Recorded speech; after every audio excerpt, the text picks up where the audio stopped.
and those two things are very closely connected. Can you talk to us about how we can save democracy in the United States of America? And I'll start actually kind of piggybacking, but giving the opposite of how the Congresswoman started. And she talked about the fact that she grew up in a very different America from the one that we have now. And a lot of my work focuses on speaking to those of us who grew up in the America we have now, right? So there are many of us, I'm not necessarily just talking about age, but I do work primarily with young folks. So people who grew up not expecting to be able to afford college, understanding the importance of it, understanding this concept, this bag of goods that we were sold, that if you go to school, no matter how crumbling or falling apart it was, no matter how poor your textbooks were, if you go to school and you do your best, you could get to college, you should aspire to college, but maybe you cannot afford it. And then when you graduate, we were told that when you do that, you can get a great job and buy a home, but we grew up in an environment where maybe that wasn't the case. Right? And so there are young people coming out of school, those who were able to afford school, who are coming out now and can't find jobs. Right? So this is the America that many of us grew up in. And so to answer your question, when you talk about saving democracy, what you're talking about is what is the hope for those of us that grew up in this America? What is the hope moving forward? I come from a daughter of two pastors, and I always talk about I come from a religious background, and the concept of salvation, when we talk about it, there's an implied doom without it. It implies that you are rescuing something or someone, that something or someone is at risk of ruin and loss. That's the moment we're in right now. We are in the moment where we actually have to rescue our democracy. What is that democracy, though? See, the language I'm using, it sounds good and it sounds really pretty, but if you listen to it, that's actually the same thing that the other side says. See, they say we're saving our democracy by keeping immigrants out.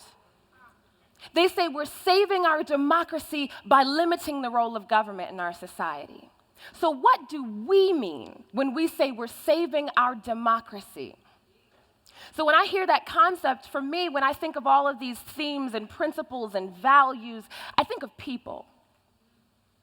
I think of what I do on a day-to-day basis and what many of you in this room do on a day-to-day basis as activists. We don't give people power. We help people find their power and then create the systems that allow that power to be high impact, right? That's what we do. We look people in the eye every day, even ourselves in the mirror. We look people in the eye every day and say, you have the power and the ability just because of who you are to change things. You have the power and the ability with your vote to create jobs, right? To create a fair taxation system, to save the social safety net.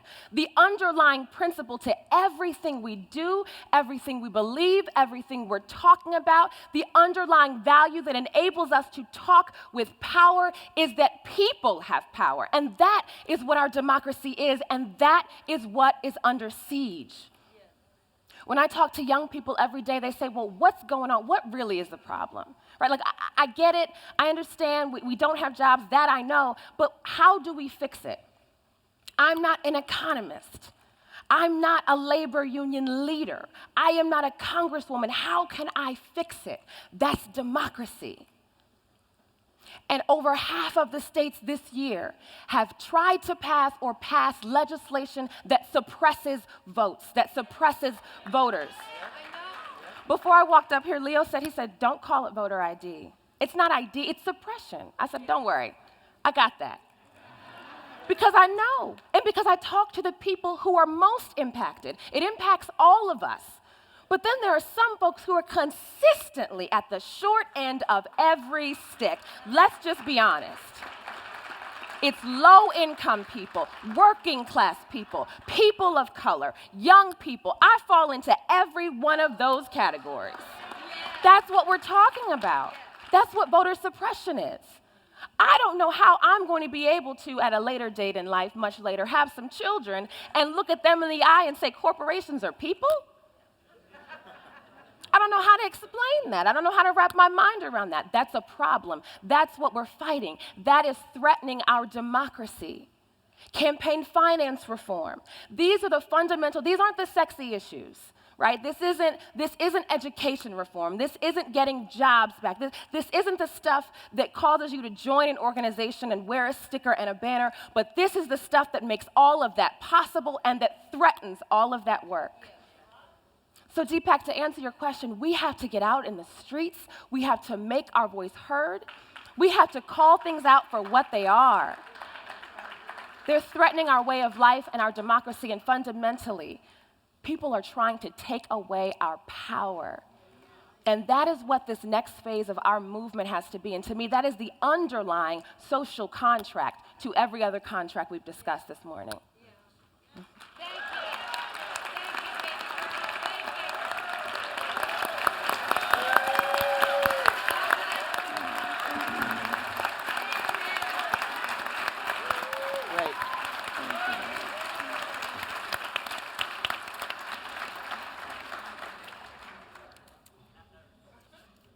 Thank you all. That was awesome. Deepak and I have I think about one question for each of you, and then I think we're going to turn it over to folks in the audience. Do people have any questions? Good. Okay. So we'll move to that. We'll move to that in a couple minutes. I'll start with I guess Leo number one. The tall one or the short one? I'm not getting into that. So Leo, Gerard, the job gap that we face is enormous right now. There are, by many estimates, upwards of 20 million Americans who are unemployed or underemployed, and none of the proposals that are under discussion right now in Washington would come close to creating even half of that many jobs. Nobody's talking about solutions that are at the scale of the problem itself. So my question is, what do we need to do to broaden the debate to include the actual, medicine that's at the scale of the sickness that we face? Again, it's like I said earlier, it's like being an alcoholic. You first got to realize you got a problem. And I don't want to correct you, but the number is closer to 30 million people. When you take in those that are unemployed, those that have been discouraged, and those that are working 24 hours or less involuntarily. We're close to 30 million people. It's not the be-all and end-all, but I think we got to win your first fight to be able to win the second fight. And right now, the first fight is to win the jobs program that the president put forward. I don't believe it's adequate enough, but we got to win that fight because it'll be symbolic. If we can't win that fight, then we can't win the big fight. And the number is that when we had the jobs that people could come out of high school or come out of college and get a job, we were about 23 to 25% of America's gross domestic product was from making things, from manufacturing. Now, depending on which economist, we're somewhere down between 8 and 10.5% of GDP. Leo and I and others have been fighting to put manufacturing back on the agenda. It wouldn't be sufficient to get to 12 or 13% of GDP and say we've won. We've got to have a 25-year program of starting to move the number back. When only 10% of the people are in wealth creation, in real wealth creation, that 10% can't support the other 90%. In bubble economies, we've got to grow that 10% back to 15, 20, and 25%. And my view is we have to win this first fight. And unless we can convince the American public that not every kid is going to graduate college, some kids won't go. They're still entitled to a job. They're still entitled to a fact that they can have a good life. They're still entitled to a vacation. They're still entitled to a pension. They're still entitled to health care. So we've got to fight for a complete society. Thank you. You're welcome. My next question is for classic Leo. So one of the controversial aspects of the tax code that you touched on is the fact that people who have income from investments are generally paying a far lower tax rate than people whose income comes from other sources like salaries. And that's, the Buffett rule that you talked about is designed to address that. Mitt Romney says, the president's party wants to take from some and give to others. This is not the way to lift America. So my question is, what would you say to Mitt Romney? And please feel free to say something newsworthy. Can I amplify simply a comment or add some thoughts to what Leo said, and then I will get to your question. I am increasingly concerned that we are very tepid from our side in our proposals. We take these baby steps and we see them rejected time and time again. Let's put our best shot forward. If we in fact have 29 million women and men who are looking for full-time work, and that's the number, then put a jobs program out there that does that and have it voted down so that the Congresswoman can go back to Illinois and other members of Congress can go home to their districts and their states and say, they voted against your interests. My problem, the first stimulus plan was ill-conceived and undersized. The jobs package is ill-conceived and undersized. The Buffett rule is ill-conceived and not broad enough to give us the tax equity, job equity, social equity that the Congresswoman and Erica talked about. So as for Mitt Romney, who is a studied, bright guy, is simply, to get himself elected, throwing out the fundamental principle of progressive taxation. The rich are supposed to pay more than the less rich. And this premise that the Congresswoman talked about for 30 years, this false premise that it trickles down. The wealthy just get wealthier. They don't trickle down. It's the greatest fraud on the American people. And the biggest arguments you're going to hear over the next months in Congress are that these women and men of extreme wealth pay a lot of taxes. Of course they pay a lot of taxes. They make 56% of the nation's income. Half of this nation's income is earned by less than 3% of taxpayers. 97% of wage earners pay the other half. That's the criminality of it. It's criminal. It's unethical. It's immoral. It's uneconomic. It's criminal. And what Karl Rove wove together on behalf of George W. Bush was this very effective coalition of the evangelical, social conservative, plus this sort of top 10% of the extremely wealthy. And what you're watching in the Republican debates and these primary movements is they're trying to hold on to both parts of that. And they will lie to all of us and say it's American that these wealthy people earn this income so they can trickle it down, and they never do. They never do. I have been very blessed in my life. I started out as a farm worker.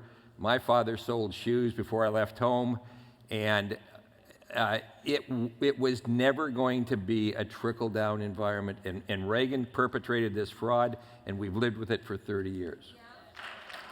Thank you.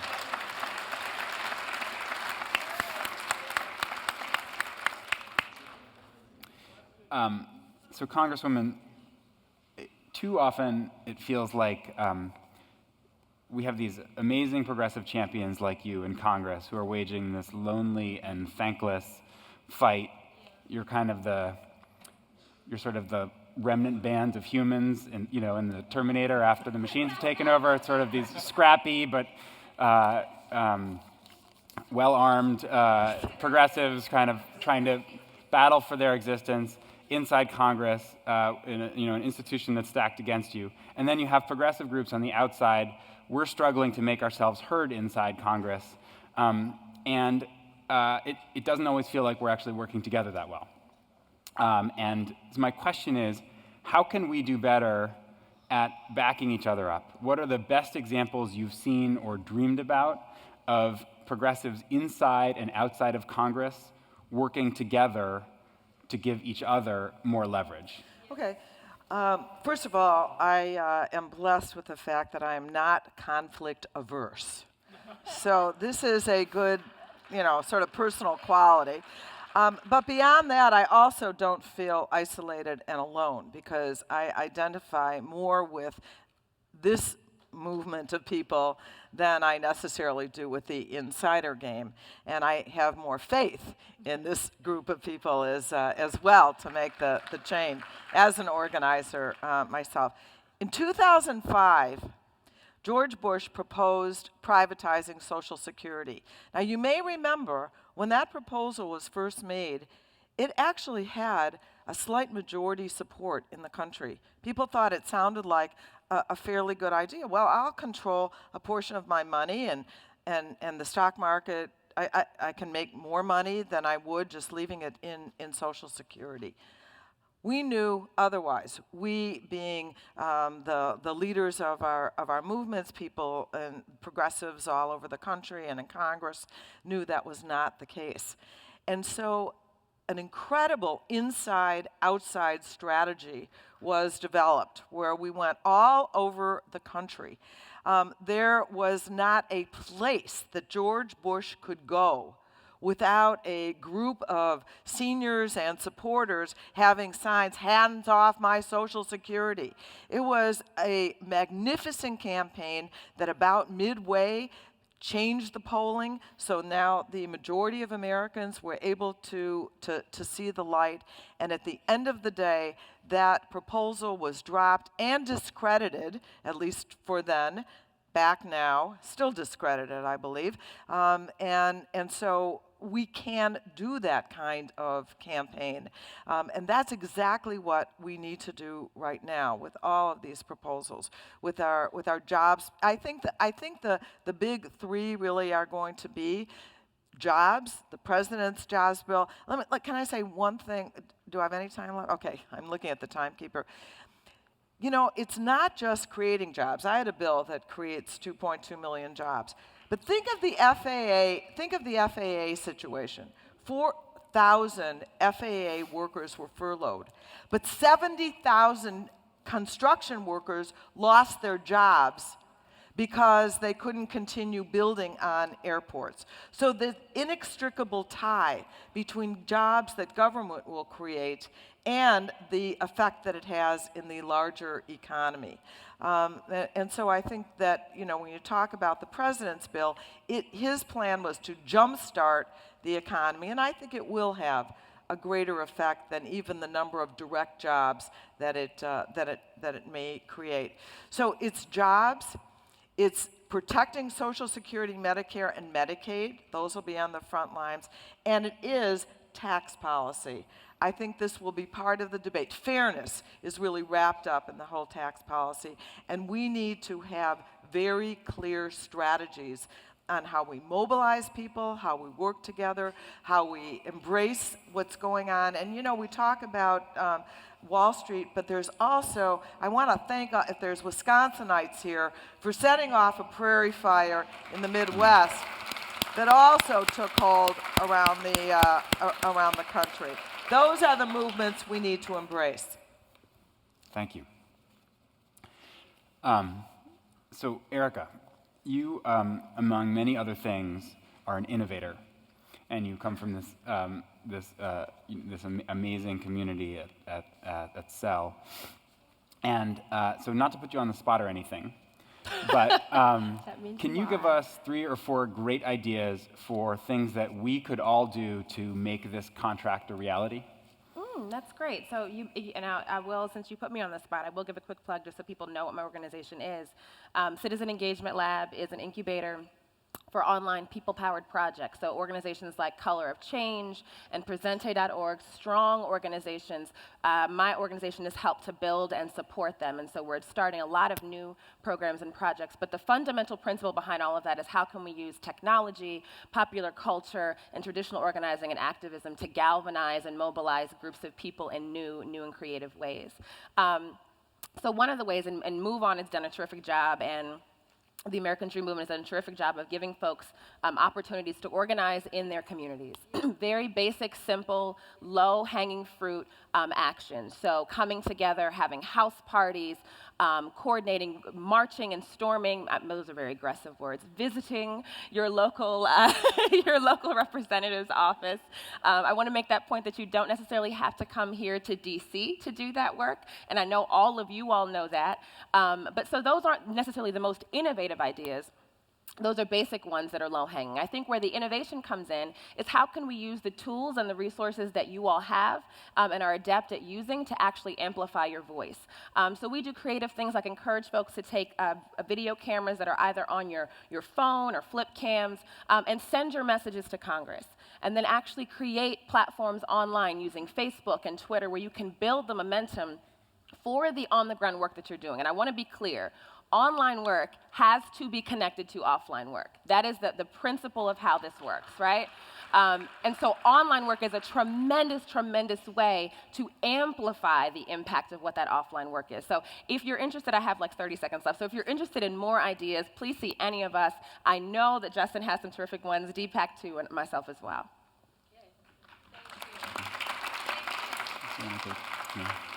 So I think we have a few minutes for questions from the audience. So I think you're lined up with the mics. Can barely see you, but let's start over here, sir. And please introduce yourself and then ask your question.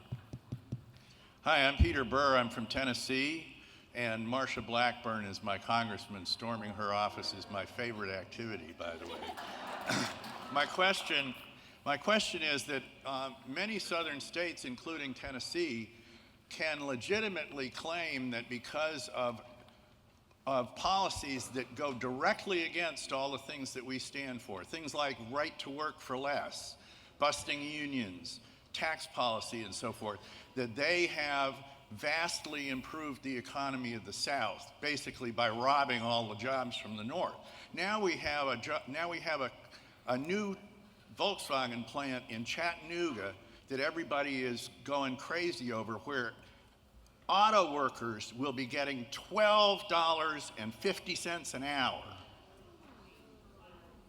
How can we, who are in the South, in this environment, how can we effectively combat this claim that they've been doing everything right, and look at how the South has risen again? Great question. Leo, do you want to? The role of the federal government in what Leo Gerard described as a manufacturing policy is an imperative. And a policy has to have a goal and a framework, a fabric, an umbrella. The tactics, the things we do to prosecute the policy will change as the times change. But the role of the federal government in this area is absolute. And no country in the G20 but ourselves would allow a country to get picked off by its own neighbors. And that's what we're doing. We're moving jobs in a willy-nilly, rude fashion from one work community to another. We're using right-to-work laws in South Carolina to move Boeing jobs from Everett to South Carolina.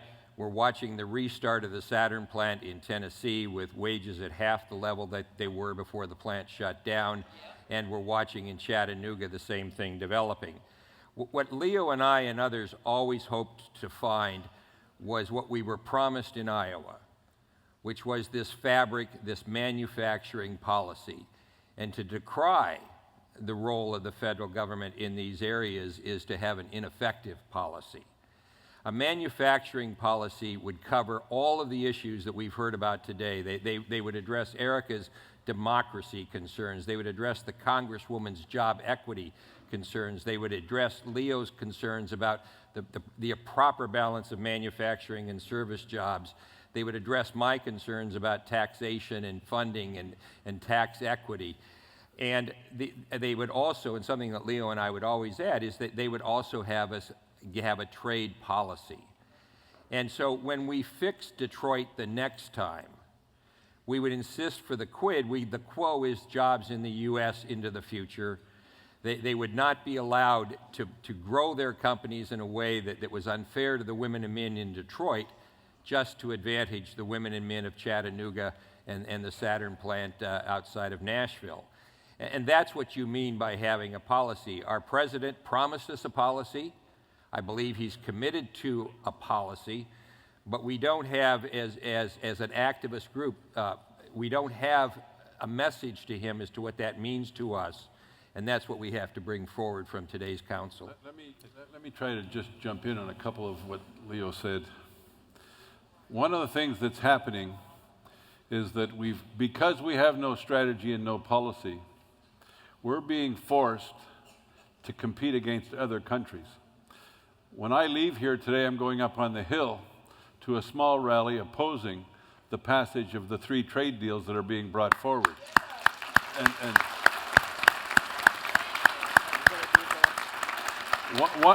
one of the pieces of the Korean trade deal, just to pick on one of them, let alone that we're going to make a trade deal with the country that kills the most trade unionists and NGO leaders in the world, that talk about immoral. But we're going to make a trade deal with Korea, where we've changed the rule for domestic content of an automobile to be considered domestically produced down to 35%. So a vehicle that will come from Korea that has 35% Korean content, even though the parts will come from China and North Korea and Bangladesh, where we'll exploit workers even more, brought to America, that will be considered a domestic vehicle. But in return, a vehicle going from here to Korea will only need 35% domestic content, so we can also bring auto parts from China where people are working for $2 a day. Yes. And then after that, they're going to make us play city against city, state against state. That's what they're doing in North Carolina against the state of Washington with Boeing. They're going to go down to Boeing in North Carolina. They're going to pay less. They're going to guarantee right to work. They're going to guarantee no strikes. They're going to guarantee no defined benefit. They're going to guarantee you pay a higher percentage for health care. Then they're going to come back and tell those workers in Washington at Boeing that you make too much money to compete with North Carolina. And by the way, with GE, we're going to China to teach them how to build avionics, which is all bullshit.